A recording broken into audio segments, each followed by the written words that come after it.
मैं तुम्हें जादुई वरदान दे रहा हूँ। आज से तुम्हारा जीवन बदल जाएगा, तुम्हारी किस्मत चमक जाएगी, तुम अब बहुत अमीर व्यक्ति हो जाओगे।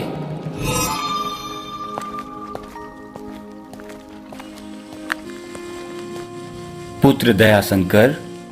जी जी गुरुदेव।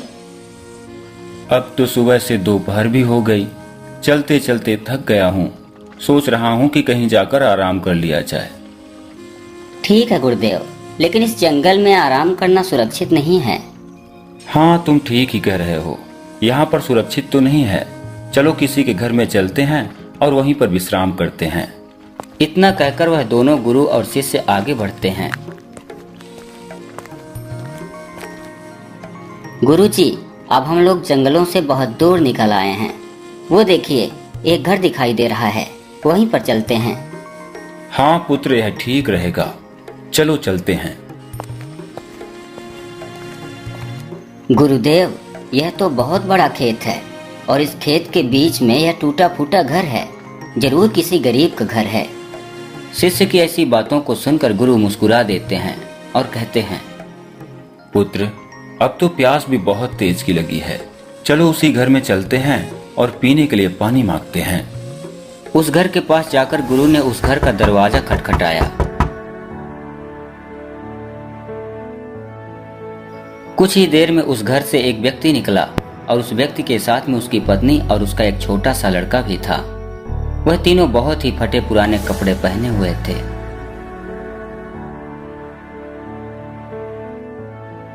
क्या हमें पीने के लिए पानी मिल सकता है?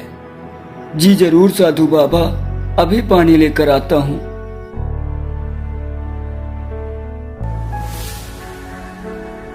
आपका खेत तो बहुत बड़ा है, लेकिन इसमें कोई भी फसल नहीं है। फिर आप लोगों का गुजारा कैसे हो पाता है? साधु बाबा, मेरे पास एक भैंस है जो बहुत सारा दूध देती है। वही दूध बेचकर कुछ रुपए मिल जाते हैं, जिससे हमारा गुजर बसर हो जाता है। इसी तरह बातें करते हुए रात हो गई। मान्यवर, अब तो रात भी हो चुकी है। बातों ही बातों में समय का पता ही नहीं चला। अगर आपको कोई परेशानी ना हो तो आज रात को हम आपके यहाँ रुक जाते हैं और सुबह होते ही हम दोनों यहाँ से चले जाएंगे।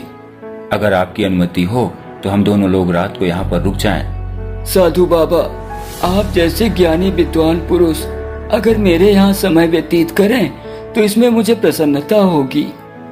इस प्रकार गुरु और शिष्य रात को उस व्यक्ति के यहाँ रुक जाते हैं और एक कमरे में उनके सोने की व्यवस्था कर दी जाती है। कुछ समय बाद जब आधी रात हुई तो सभी सोए हुए थे, लेकिन साधु बाबा लेटे हुए थे, लेकिन उनको नींद नहीं आ रही थी। फिर आधी रात को गुरु ने शिष्य से कहा, पुत्र उठो, अब हम दोनों लोगों को यहाँ से चलना चाहिए और इस व्यक्ति की भैंस को भी साथ ले जाकर कहीं दूर छोड़ देते हैं। आखिर गुरुजी ऐसा क्यों कह रहे हैं? कहीं गुरुजी पागल तो नहीं हो गए? वह शिष्य समझ नहीं पा रहा था कि आखिर गुरुजी ऐसा उस गरीब व्यक्ति के साथ क्यों करना चाहते हैं, क्योंकि वह भैंस ही थी जो उस गरीब व्यक्ति के गुजर बसर का एक गुजरिया थी, जिसका दूध बेचकर वह अपने परिवार का पालन पोषण करता था। फिर शिष्य ने गुरुजी से कहा, गुरुजी माफ करिए, लेकिन यह तो बेचारे गरीब के साथ अन्याय होगा ना।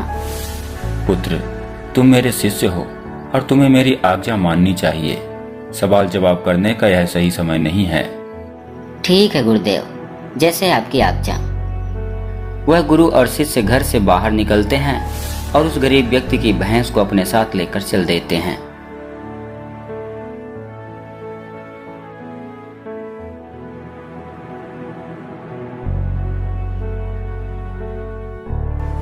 गुरुजी, अब हम लोग तो उस घर से बहुत दूर निकल आए हैं। इस भैंस का क्या करें? पुत्र, इस भैंस को अब यहीं पर छोड़ देते हैं और फिर अपने निज निवास की ओर चलते हैं। वह लोग उस भैंस को ऐसी जगह ले जाकर छोड़ देते हैं जहां से वह भैंस दोबारा उस घर में ना जा सके और उस गरीब व्यक्ति को वह मिल भी ना सके। लेकिन शिष्य की समझ में अब भी कुछ नहीं आ रहा था कि गुरुदेव ने उस बेचारे गरीब के साथ ऐसा क्यों किया।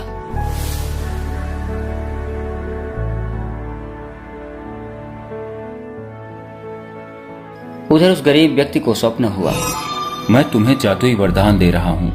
आज से तुम्हारा जीवन बदल जाएगा, तुम्हारी किस्मत चमक जाएगी, तुम अब बहुत अमीर व्यक्ति हो जाओगे।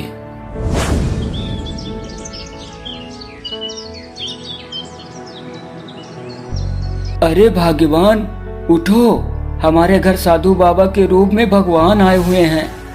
मुझे स्वप्न हुआ है कि साधु बाबा मुझे जादुई वरदान दिए हैं। आज से हम लोग बहुत अमीर हो जाएंगे। उठो, चलो साधु बाबा के पैर पकड़ लेते हैं, उनकी सेवा करते हैं। इतना कहकर वह पति पत्नी उस कमरे में आते हैं जहां गुरु और शिष्य ठहरे हुए थे, लेकिन वहां पर उन्हें कोई भी नहीं मिलता।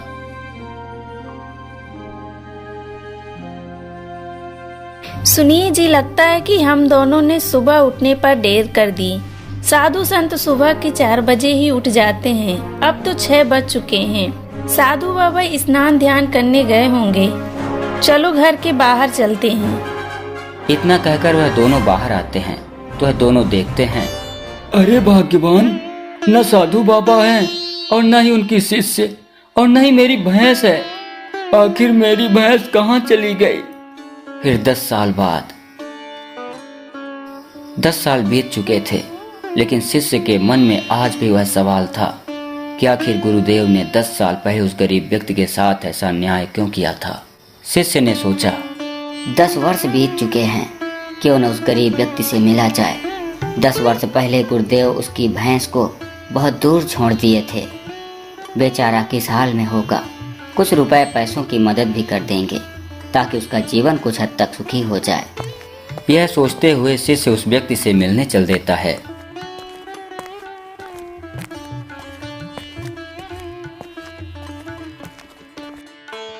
जब शिष्य उस स्थान पर पहुंचता है तो वह वहां का दृश्य देखकर आश्चर्यचकित हो जाता है। 10 सालों में इतना सब कुछ बदल गया। इन खेतों में तो बहुत सारे वृक्ष हैं और इनमें बहुत सारे फल लगे हुए हैं।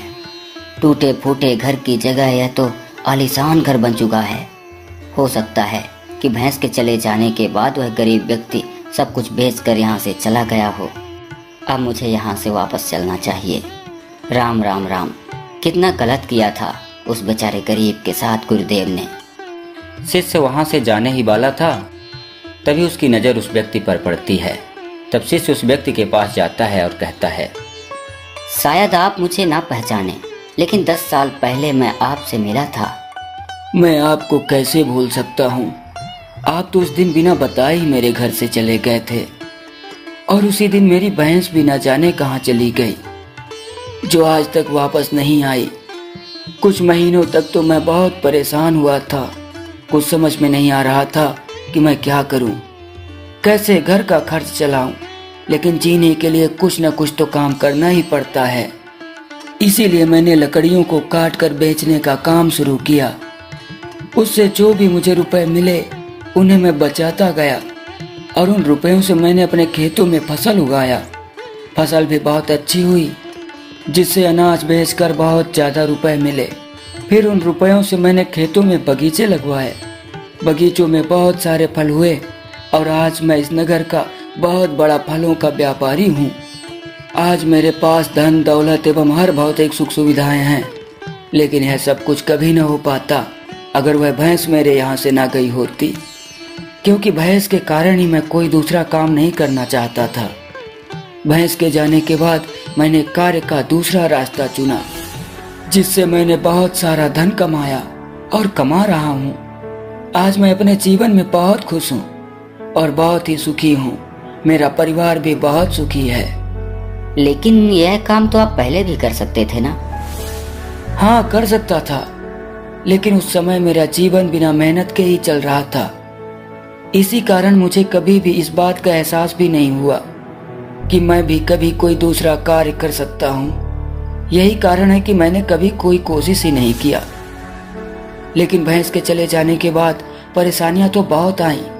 विपत्तियों ने, दुखों ने चारों ओर से मुझे घेर लिया, क्योंकि उस समय मेरे घर का गुजर बसर मात्र वह भैंस का दूध था, जिसे मैं बेचकर थोड़ा बहुत रुपया कमा लेता था। और उस समय वह भी रास्ता बंद हो गया। लेकिन एक रास्ता बंद हो जाने पर ईश्वर दूसरा रास्ता तुरंत खोल देता है। बस व्यक्ति को उस नए रास्ते पर चलना आना चाहिए। आपने ठीक कहा। कभी भी अगर कोई परेशानी हमारे जीवन में आती है तो यह परेशानी हमें बहुत कुछ सिखा कर जाती है। जी हाँ, बस फर्क सिर्फ इतना होता है कि कुछ लोग उस परेशानियों से कुछ सीख कर नया करते हैं और बहुत आगे निकल जाते हैं, और कुछ लोग परेशानियों से हार कर बर्बाद हो जाते हैं। लेकिन मान्यवर, बर्बाद वही होते हैं जो मेहनत नहीं करना चाहते और जो परेशानियों में ही अटके रहते हैं और अपने भाग्य को और भगवान को कोसते रहते हैं। आपने बिल्कुल सही कहा। मैंने उन दिनों यह भी जाना, जब उस समय भैंस मेरे घर से चली गई तो मेरा परिवार एक एक अनाज के दाने के लिए तरसने लगा। भूखे प्यासे रहकर कई दिन हमने बिताया, लेकिन कहते हैं कि जब जीवन ही दांव में लग जाए तो कितना भी कमजोर कोई क्यों न हो, उसकी गति पहले से कई गुना ज्यादा बढ़ जाती है। मेरे साथ भी वही हुआ, क्योंकि जब अपने ऊपर विपत्तियां आती हैं, दुख आते हैं, तो किसी की भी सहायता मिल सके यह भी कभी कभार संभव नहीं हो पाता। तब मैंने उस दिन संकल्प लिया कि मैं अपने परिवार को इस दशा में नहीं देख सकता, और मैंने फिर अपनी बुद्धि को जगाया और बुद्धि और शक्तियों के बल से खूब मेहनत किया। उसका परिणाम आज आपके सामने है। मुझे यह जानकर बहुत खुशी हुई। हर व्यक्ति में कुछ न कुछ गुण होते हैं। हर व्यक्ति में बुद्धि है, शक्तियां हैं जो वह अपने आप को सफल बना सकता है। बस एक लगन, धैर्य और सफलता पाने की जिद होनी चाहिए। आप सही बोल रहे हैं। कभी जब मैं हारने लगता, असहाय पड़ जाता, तो मेरी अंतरात्मा मुझसे कहती, हारना नहीं है, सिर्फ जीतना है। यह काम कैसे नहीं होगा, यह काम जरूर होगा, पीछे मत हटना। बहुत बढ़िया। मेहनत करके कोई भी नहीं मरता। मरते तो वो हैं जो आलसियों की तरह बिस्तर में पड़े रहते हैं और सोते हुए सपनों को देखते हैं, और जागते हुए सपने टूटकर बिखर जाते हैं। व्यक्ति के जीवन में दुख आते हैं व्यक्ति के जीवन को बदलने के लिए, इसलिए दुखों से कभी भी नहीं भागना चाहिए। कर्म ही जीवन का आधार है, लेकिन कर्म अच्छा होना चाहिए ताकि उसका परिणाम भी अच्छा ही हो। शिष्य अब सब कुछ समझ चुका था। 10 वर्षों के सवालों का जवाब उसे अब मिल चुका था। वह समझ चुका था कि गुरुदेव ने उस दिन ऐसा क्यों किया था, और वह यह भी जान चुका था कि इंसान के लिए जादुई वरदान धैर्य, लगन और उसकी मेहनत है।